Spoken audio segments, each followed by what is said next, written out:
तीसरे मोर्चे के विषय में आज तीसरा मोर्चा के संगठन का कार्य वाम से राष्ट्रीय अध्यक्ष अन्य वामन बहुत सराहनीय काम है।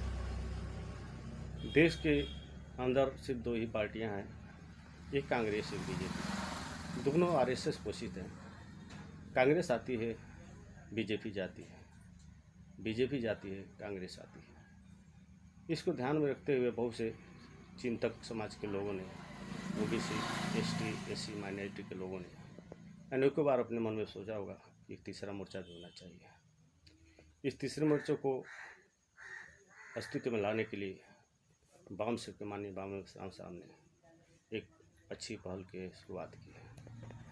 से पॉलिटिकल पार्टी आई है, तो क्या एजेंडा था, क्या जो मीटिंग करने के लिए? मुख्य एजेंडा ये था कि हम लोग तीसरा मोर्चा बनाना चाहते हैं। पहले नंबर का यही एजेंडा कि तीसरा मोर्चा गठित किया जाए। तो इसके लिए सारे देश भर से 51 पार्टी के लोगों को संपर्क किया गया है डॉक्टर अनिल कुमार मानी के द्वारा। उसमें से 32 पार्टी के लोग उपस्थित थे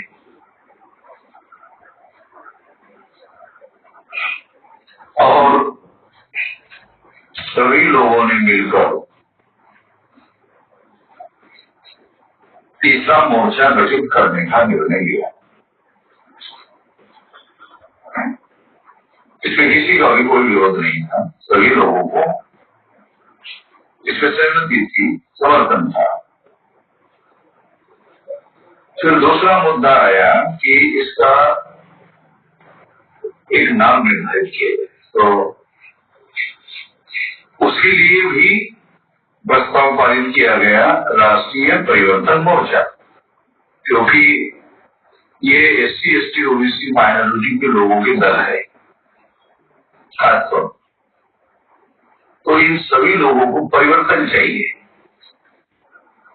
और परिवर्तन को ध्यान में रखते हुए इस मोर्चा का नाम राष्ट्रीय परिवर्तन रखा गया।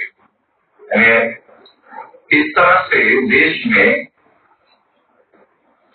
एक एनडीए गठबंधन हो गया, एक इंडिया गठबंधन हो गया, दूसरा राष्ट्रीय परिवर्तन मोर्चा, तीसरा गठबंधन हो गया, तीसरा मोर्चा गठित हो गया। तो मेरे दृष्टि से ये महत्वपूर्ण फैसले उसमें हुए।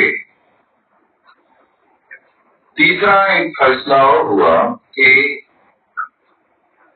और भी तमाम पार्टियां और भी है, तो उन लोगों को भी इसमें शामिल करना चाहिए और शामिल करने के लिए दोबारा मीटिंग होनी चाहिए अक्टूबर में, और नवंबर में भी मीटिंग होना चाहिए और फरवरी और दिसंबर में भी मीटिंग होना चाहिए। और जितनी छोटी पार्टियां हैं, मध्यम पार्टियां हैं, कुछ राष्ट्रीय स्तर के पार्टियां हैं, तो अभी तक 3 राष्ट्रीय स्तर के संगठन भी इसमें जुड़े हुए हैं। तो ये एक महत्वपूर्ण गठबंधन कल घोषित हो गया है और ये जो गठबंधन घोषित हो गया है, ये बीजेपी के विरोध में एक गठबंधन बनाया गया है। बीजेपी के विरोध में गठबंधन बनाया है, इसका मतलब ये नहीं है कि हम लोग अकेले ही चुनाव लड़ना चाहते हैं। अगर इंडिया गठबंधन के लोग हम लोगों का साथ सहयोग और समर्थन चाहते हैं, तो उस दिशा में भी हम अगले मीटिंग में सलाह मशवरा करके डिसाइड करेंगे।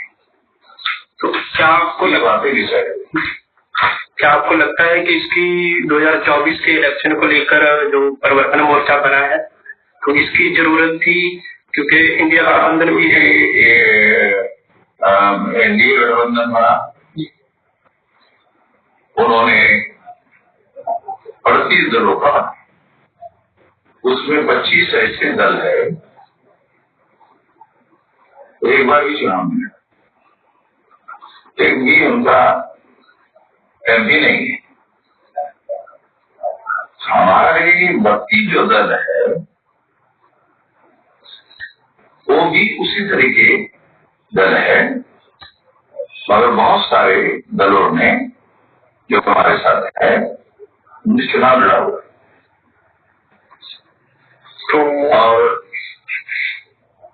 कुछ लोगों के एमपी भी है, कुछ एमएलए भी है, और निर्दलीय एमएलए भी हमारे से संपर्क कर रहे हैं, वो भी इसके साथ आना चाहते हैं।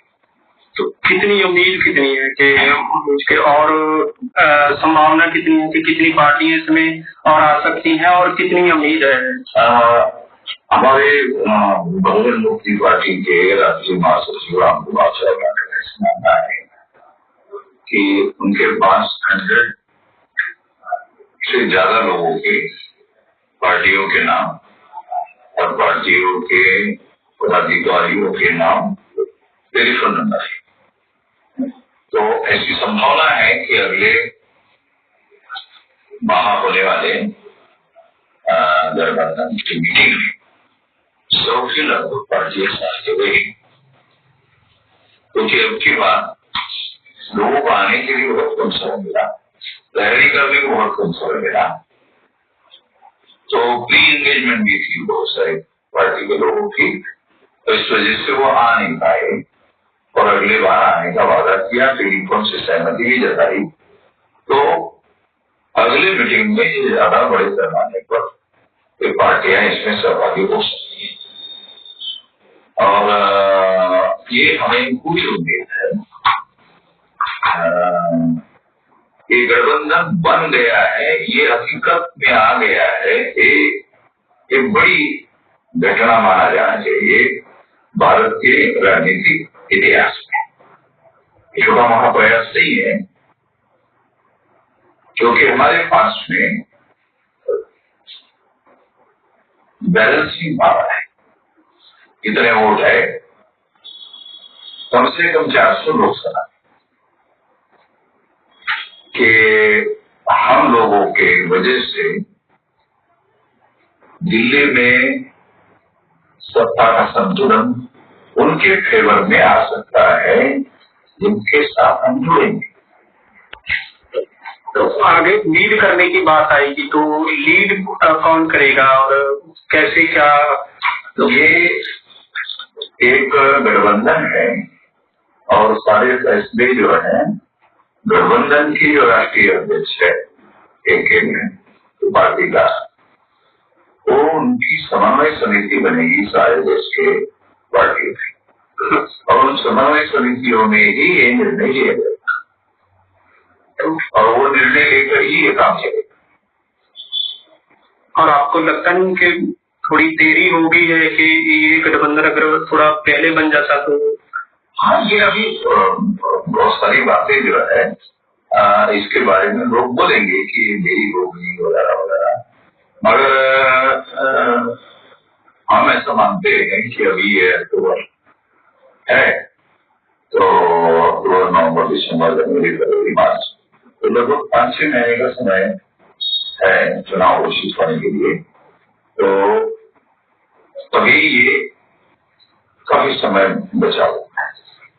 इसके अलावा दिसंबर में एक बहुत बड़ी रैली करने का भी प्लान है, और ऐसी रैलियां खास तौर पर नॉर्थ इंडिया में और मध्य भारत में, महाराष्ट्र में स्टेट लेवल की लाखों लोगों की रैलियां की जाएगी, इसमें लाखों की संख्या में। और आप ईवीएम